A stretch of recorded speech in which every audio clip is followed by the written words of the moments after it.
Good morning, everyone. This is Chris with Around the ATL, and this is the rant of the day. And I didn't get to watch the entire game last night. I didn't get home too really later than usual. So I was able to see the fourth quarter, basically, of the biggest comeback in NBA Finals history. So, the reason of this rant is to, again, exclaim how so many people in the most demonstrative way ever demanded that I believe, insisted that I believe, that anybody that's 6'2" can't affect the game, can't be an asset, can't do anything. And they're the reason that you lose every game, ever. They don't do anything right. It's like, what is that Charlie Brown song? Fan with your face, right? Y'all remember that? I was told this. And I was told, you get rid of that person, we win a championship. That's what I was told. I was promised this. Okay? Now, what we have seen in these NBA playoffs is that a 6'2" player can indeed affect your team for the better, and in fact can dominate. But then what we now has been doubled down, because guess what the Knicks did last night in the fourth quarter? They didn't bring back Mikal Bridges, put him back in the game. They kept Alvarado in there. So now you got two guys that are 6'2" and under in the game at the same time. Why? Ball handling, decision making. You know, there's a difference in guys who know ball and they know how to affect the game, and in someone who's just in there.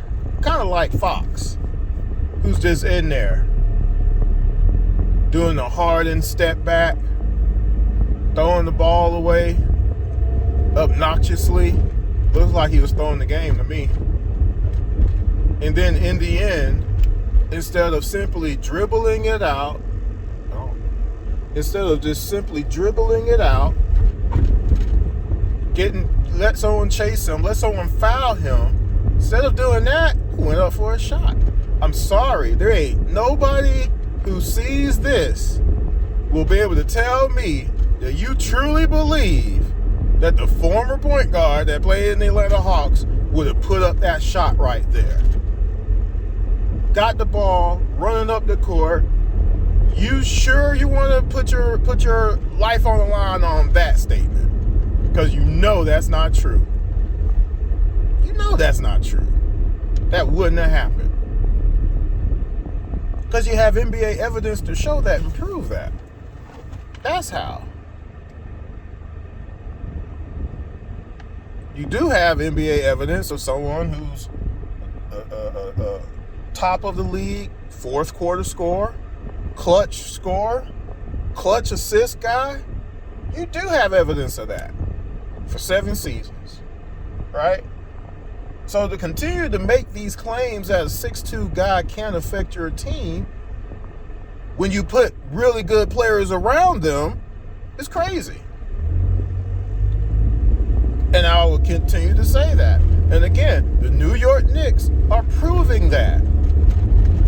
4 years ago, 7 years ago, right? The Knicks said a year after them getting knocked out the playoffs by the Atlanta Hawks, that next season they didn't make the playoffs. They were under 500, and the Knicks franchise said, we're going to reboot. And they went out and they got Jalen Brunson. I already did this before, but I'm going to do it again as I go through this rant. Dallas don't want him. Okay, cool. We'll take him. We saw what he did when Luka got hurt. We saw him play. We saw him. We synced it. He can play. 6'2", he can play. We're going to build our team around Jalen Brunson. That's what they said, because that's what they did. They said, not only are we going to get Jalen Brunson, but we're going to get Josh Hart. He knows Josh Hart very well. all know why. Josh Hart, what does he do? Plays basketball. He's a player. He ain't no god. He can hit an open jump shot when he needs to. He can rebound. He's the reboundingest guard you could ever have. Because he knows how to block out. Although he almost lost the game for him because he didn't block out last night. Y'all saw that, right? Anyway, he plays on the ball defense. He knows what he's doing out there on that court. The next year, they went out and said, man, you know what? Let's get some other people around Jalen Brunson to help with defense as well, because Jalen Brunson don't really play no defense. He's not a defender. It's not his job. It is what it is. They went and got OG. He's really good at basketball, especially on defense, right? And now he's developed a pretty good three-point shot all of a sudden, right? But he can hit an open shot before that. But he plays defense. He rebounds his position. And they winning some more. And then the next year they say, you know what? Julius Randle, he's all right, but we might be able to go get Cat if we get rid of him. And they went and got Cat. And then, although I think they still kind of sold the farmer a little bit, but maybe not, they went and got Mikal Bridges from the Nets. So you got all these tall people with wingspans around them, people who can play some defense around Jalen Brunson, the 6'2 guy. You know what that allows 6'2 Brunson to do? Ball out of control every night. He's going to give up some points still, but you know what his teammates do? Help defense. Switch. Fight through screens. I saw OG fighting through almost every screen so that they couldn't isolate Jalen Brunson. You ain't going to do that. No, not to my teammate. How many times, the few times I've posted Sunday Night Basketball on here, have I talked about the fact that my teammates, they let me know when the screen is coming. Chris left, Chris right. Or if I got a fast guy on me, maybe I couldn't fight through the screen and I had to switch, right? Or they did pick me off. If the big that is now on the small didn't immediately tack that small, you know what I do? I switch back. Hey, I got him. Get back to your man. Or you know what I do? I double team. It's called help defense. I'm not going to let the 7-foot guy attack my 5'5" player that's on my team. Why would I do that on purpose? Why would I do that? See, teammates do their job. Other people just let stuff happen. And you shrug your shoulders when they score. That's your fault. Every single time, that's your fault. But people don't believe that out here in the real world for some reason. You just think, oh, well, it's acceptable for me to not fight through this screen, and I'm going to actually pick myself. There's not even a screen here. I'm going to go under this player and allow this man to hit a wide open three. I showed y'all CJ McCollum doing that, and nobody still can say anything about it. It's disgusting. We won't even switch. We won't switch.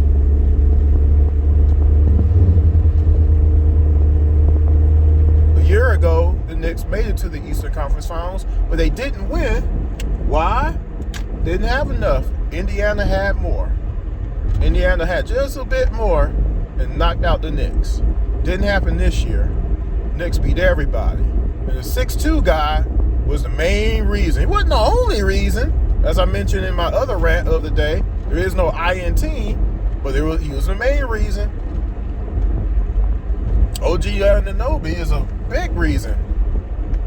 But Jalen is still the guy. He's the main engine, the 6'2 guy. The 6'2 guy. The guy that you got to double team. Why are you double teaming a 6'2 guy? For 7 seasons, we watched a former point guard get double teamed. Why are they double teaming him if he's trash? Anybody can answer that question. Why would you double team a trash player? Why would you double team someone who can't do anything? Why would you double team the best ball handler we got on the team? Why would you double team the best passer you have on the team? if he's trash, if he can't play, if he can't help your team. Get the ball out of his hands if you can. Which Miami Heat did in the playoffs very well, because guess what? Stop him, you stop everybody, because there ain't nobody else you can rely on this team that's going to beat you. Because why? You don't let the best player on the other team beat you if you can help it. It's not always possible, right? When you got other people who can hit shots on a regular basis, it's harder to double team because you can make them pay. If you double team Brunson, guess what? Cat can hit an open shot. OG can hit an open shot. Alvarado can hit an open three. Bridges can hit an open shot. Did I say Bridges twice? Hart can hit an open shot. Deuce McBride can hit an open shot. You see that? And Mitchell can finish at the rim. He don't miss. He don't miss when he gets those opportunities. When does he miss shots when he's in the post? Whether it be a lob, right, or a dunk down, whatever, right? I mean, he doesn't miss, does he? Isn't that amazing to anybody? It's an ambulance.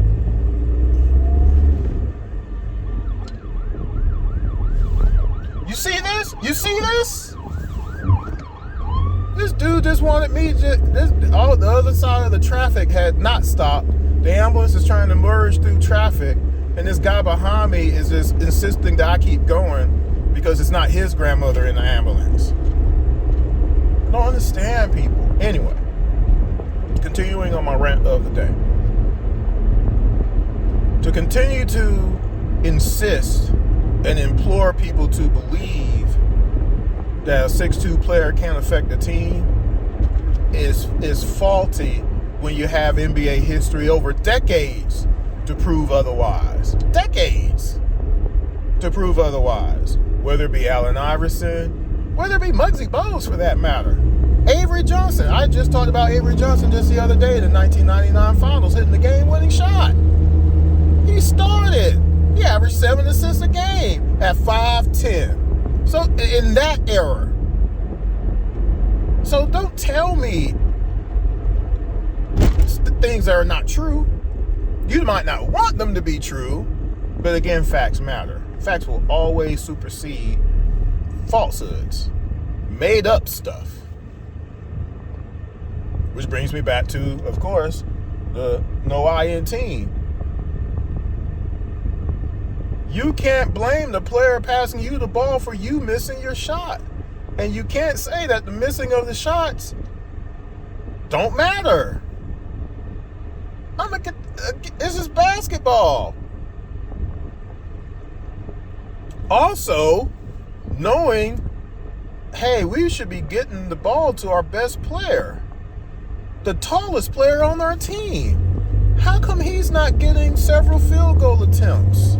How come Fox is taking the shots here when we have a 7'4" guy? This is strange, don't y'all think? This is kind of weird. How come he's not getting 3 or 4 or 5 shots here? How come he's not? How come Fox is not directing his big to come and set a screen so we can do some pick and roll? How come I'm not pointing to my big to get down in the post, do a little triangle offense? How come we're not doing any of these things? But again, that's coaching also. No I in team, that includes the coach. What is going on? Why is Fox doing this oblong stuff out here? Looked like he was throwing the game to me. Might be going to jail next year. They're going to look at these tapes. This looks real fishy. Don't it? Didn't it? Did to me, and I didn't see the whole game, but I saw that fourth quarter, though. I saw the last 3 minutes or so. I did see that. I was like, I don't know. It's looking real suspicious. It's like that other player is going to jail. Jail. Prison. But anyway. We have all these examples in NBA history.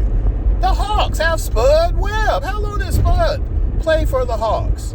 How long did he play in the NBA? Being productive, doing this thing out there, dunking on folks. Everybody can't dunk, but he did at his size.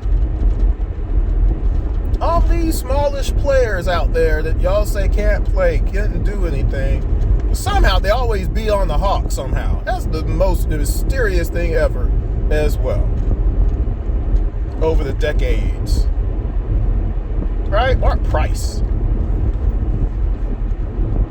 Right?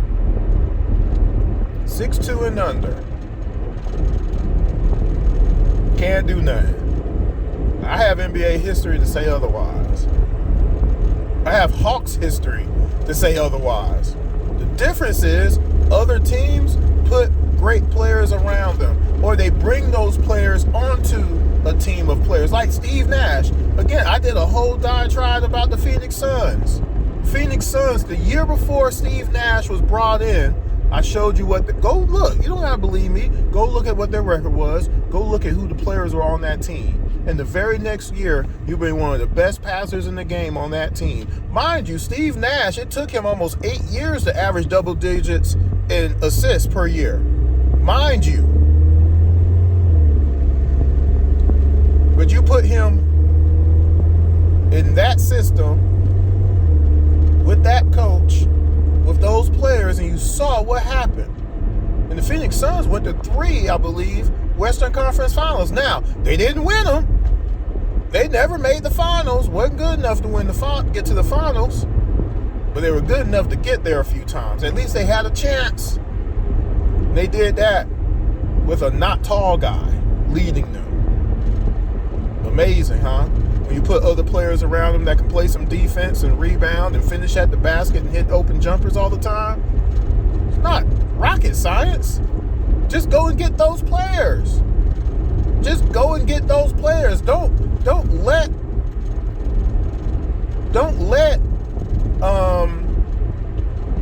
is it what I was about to say?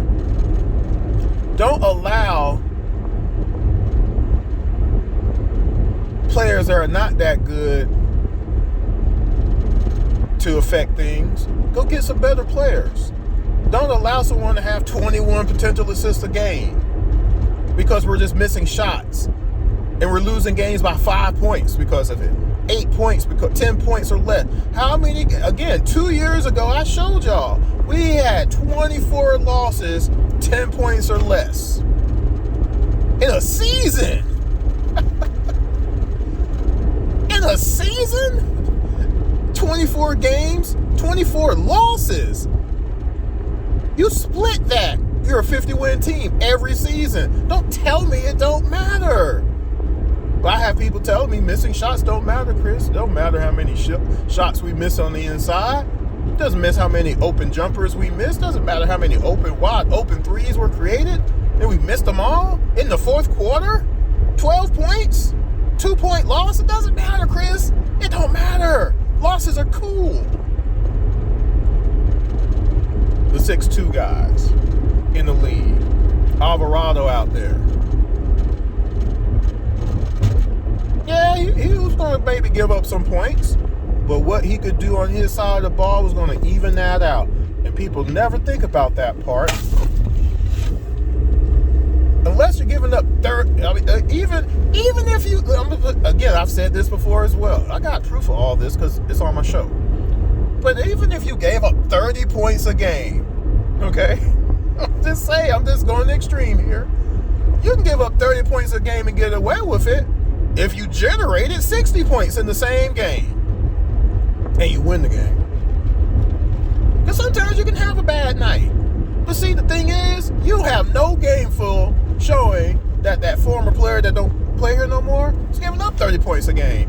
You don't have footage that you can show that he was giving up 20 points every game. There were some games he gave up 18, 19, even 20 points a game, but you know what the final score was in that game? 150. Who gave up the other 130 points? If he's the worst defender Why isn't everybody else better defenders and you win more games because everybody else is better at defense? You know the problem? People are giving up more points than he is in the same game. And it's 3 players. It adds up. I've shown this to you. How do you give up 86 points in the paint and you say, well, the smallest player on the floor gave up 86 points in the paint? Again, there's no I in team. Was that player playing 1-on-5? Because then it's possible. But it's 5-on-5. So who's actually giving up all these points in the paint? And no one can ever say nothing. Even when I show them the game footage and I show you, here's who gave up all the points in the paint. Here's every bucket given up. How come this light ain't changing? Okay, there we go. Hey, that was kind of strange. I'm just trying to get to work.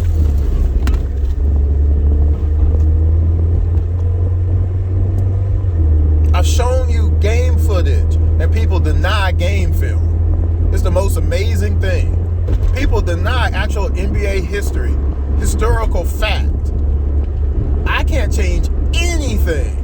That's why I always tell people, you don't got to believe me. You can look it up yourself. NBA.com exists. Google exists. Basketball Reference exists. ESPN, Fox Sports, Yahoo. It's all there.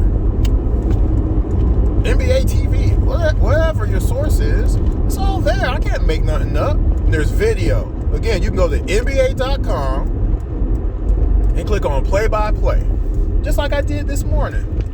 So I just wanted to see a couple of possessions. I was just curious. Don't forget to subscribe to the IMTM Worldwide Radio YouTube channel to watch Around the ATL and more rants of the day. I got a couple coming, but like I said, I had to sit down and do them because I'm going to go through certain games, game for game, and show y'all, here's what actually happened. Here's what you think happened. Here's what you believe happened. Here's what you want to have happen. But here's what actually happened in these games here. I'm going to break them down for you. Game 3 review, Hawks versus Knicks in the playoffs, is coming as well. Because guess what? We should have beat the Knicks. I keep telling people this, and you don't want to admit that. You're just happy we won 2 playoff games. We should have won 4. You're just happy getting to the playoffs now all of a sudden. Now just getting to the first round is acceptable now. We need to win a championship. We should be in the finals right now. I'm sorry. That's the truth. All we needed was better play from our best players, and we are in the finals. Or at least we're at the first round. That's a start, right? But we should be in the finals right now. But we're not. Because we didn't play defense, we didn't rebound, and our best players didn't play the best. That's it. That's all it comes down to every time. Anyway, again, make sure you subscribe to the IMTM Worldwide Radio YouTube channel. Watch Around the ATL. Watch the previous game reviews. Watch them. Watch them. You don't have to believe me, but I show you what happened in these games. And you can't continue to say, well, the short person is the reason that they lost that game. When that's not true. It just isn't. It just isn't. It is not true. It'd be different if it was. Oh, that's why I was finishing my thought. It'd be different if that former player was giving us Jeff Teague numbers. Oh, well, he has 4 turnovers a game. Again, I always use Magic as an example, but there's others that have a lot of turnovers as well. But remember, with turnovers, are they scoring off the 4 turnovers every time? Because then you have a little bit of a problem. Because 4 turnovers, let's say all of them were 3s, that's 12 points. If it's 2s, that's 8 points. So unless he's giving up on defense 30 points a game and they're scoring on all of the turnovers, let's say that's 38 points a game, unless he's giving you Jeff Teague numbers, that's still not a reason for them to have lost that game because he's generating 50 to 60 points a game on his side. Because he's averaging 25 and 10 every night. That's a fact. Or more sometimes, like 21 and 17, for instance.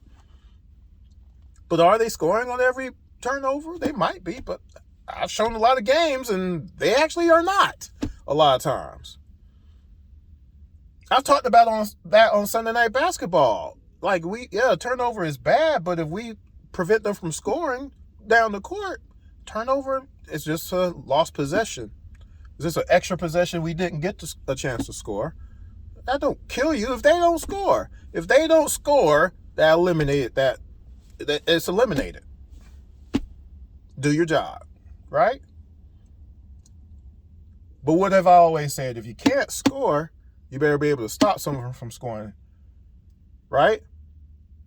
And if you can't stop someone from scoring, you better score. But it can't be neither. So when you're really good on one side of the ball, guess what you do? You get other people who are good on the other side of the ball around that person. That's the formula. It's always been the formula. And the teams that do it the best, they win more, don't they? They tend to win a lot when you do that. When you build around the best player, whatever that strong point, that strength is, right?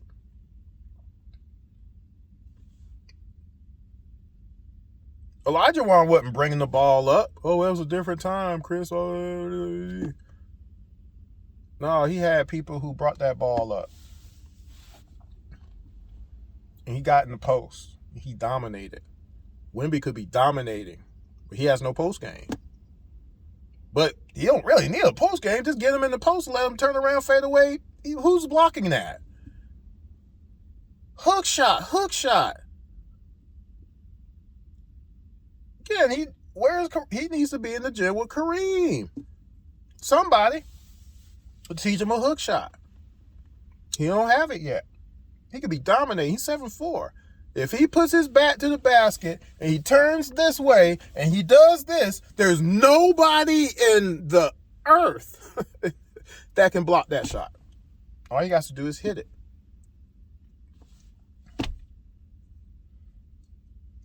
All somebody had to do is tell him to get down in that post. All he had to do is get down in that post. He has a turnaround fadeaway jumper. He can been doing that all game long, all series long. Nobody can stop it. Nobody can stop that. Cat can't stop it. Chet is one of the only ones who has the wingspan to maybe to get in his face a little bit. You see how that went, right? So anyway, let me get out of here. I got to go to work. I don't feel like going to work, and actually I might leave early because I'm trying to find some stuff and I can't find it, so I might go home early today. Although I don't want to use the hours, but anyway, let me go. Make sure you subscribe to the IMTN Worldwide Radio YouTube channel. This was Rant of the Day. I got some more coming. Game 3, Knicks versus Hawks review is also coming. 4, 5, and 6. Games 4, 5, and 6 are coming as well. I'll try to knock them all out. We'll see how that works out, and I'll talk to y'all later. Peace.